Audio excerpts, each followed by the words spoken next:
ಸದಲಗ ಪಟ್ಟಣದ ಕುಮಾರಿ ಸಂಜನಾ ಸಿದ್ದೇಶ್ವರ್ ಬಾಗಯ್ಯ ಅವರ ಉನ್ನತ ವೈದ್ಯಕೀಯ ಶಿಕ್ಷೆಗಾಗಿ ರಿಸಯಕ್ಕೆ ವಿದ್ಯುಕ್ತವಾಗಿ ತೆರಳಿದರು.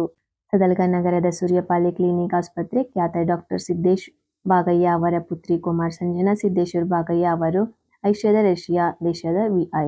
ವೆರಿಟಿಕ್ಸ್ ಅಧ್ಯಕ್ಷ ಫೆಡರಲ್ ವಿಶ್ವವಿದ್ಯಾಲಯದ ಸಿಮರ್ಪುಲ್ ಕಾಲೇಜ್ ರಷ್ಯಾ. ಈ ಕಾಲೇಜಿನಲ್ಲಿ ವೈದ್ಯಕೀಯ ಶಿಕ್ಷಣಕ್ಕಾಗಿ ಹೋಗುತ್ತಿರುವ ಕಾರಣ ಇದು ಸದಲಗ ನಗರದ ಆರ್.ಕೆ. ಫೌಂಡೇಶನ್ ದತ್ತ ಸಂಸ್ಥೆಯ ಸಂಸ್ಥಾಪಕ ಹಾಗೂ ಹಿರಿಯ ಪತ್ರಕಾರರಾದ ಶ್ರೀ ಅಣ್ಣಾ ಸಾಹೇಬ್ ಕದಂ ಹಾಗೂ ಎಲ್ಲ ಆರ್.ಕೆ. ಪ್ರತಿಷ್ಠಾನದ ಸದಸ್ಯರು ಇವರನ್ನು ಅವರ ನಿವಾಸದಲ್ಲಿ ಭೇಟಿಯಾಗಿ ಪ್ರತಿಷ್ಠಾನದ ವತಿಯಿಂದ ಶಾಲು ಹೊದಿಸಿ ಪುಷ್ಪಗುಚ್ಛ ನೀಡಿ ಅವರ ಮುಂದೆ ಬರುವ ಎಂಬಿಬಿಎಸ್ ವೈದ್ಯಕೀಯ ಶಿಕ್ಷಣಕ್ಕಾಗಿ ಶುಭ ಹಾರೈಸಿದರು.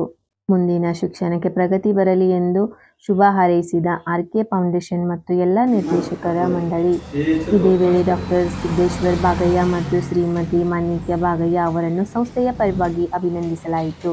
ಸದಲಗ ಪೂರ್ವ ಪಿಕೆಪಿಎಸ್ ಸೊಸೈಟಿ ಸಂಚಾಲಕರ ಬಂಡ ತಪ್ಕಿರೆ, ಮಾಜಿ ಸಾಮಾಜಿಕ ಕಾರ್ಯಕರ್ತರಾದ ಸದಾಶಿವ ಮುಂತಾಳೆ, ಸುರೇಶ್ ನಮ್ಗೆ, ಸುಕುಮಾರ್ ಮಂಡಿವಾಳ್, ಸಾಹಿತ್ಯ ಬಸವರಾಜ್ ಕುಳೆ, ಎಸ್ಡಿಎಂಸಿ ಮಾಜಿ ಅಧ್ಯಕ್ಷ ಮಲ್ಲಗೌಡ ಪಾಟೀಲ್, ಪತ್ರಕರ್ತರಾದ ಮಕರಂದ್ ಜಾವೀದ್, ರವೀಂದ್ರ ಕಿಸಲ್, ಸಂತೋಷ್ ತಪ್ಕಿರೆ ಮೊದಲಾದವರು ಶುಭ ಹಾರೈಸುವ ಅವಳು ಮುಂದಿನ ಶಿಕ್ಷಣಕ್ಕಾಗಿ ಈ ಕಾರ್ಯಕ್ರಮದಲ್ಲಿ ಗಣ್ಯರೊಂದಿಗೆ ಅನೇಕ ನಾಗರಿಕರು ಭಾಗವಹಿಸಿದ್ದರು. ಸದಲಗ ನಗರದ ಪ್ರತಿನಿಧಿ ಅಣ್ಣಾ ಸಾಹೇಬ್ ಕದಂ.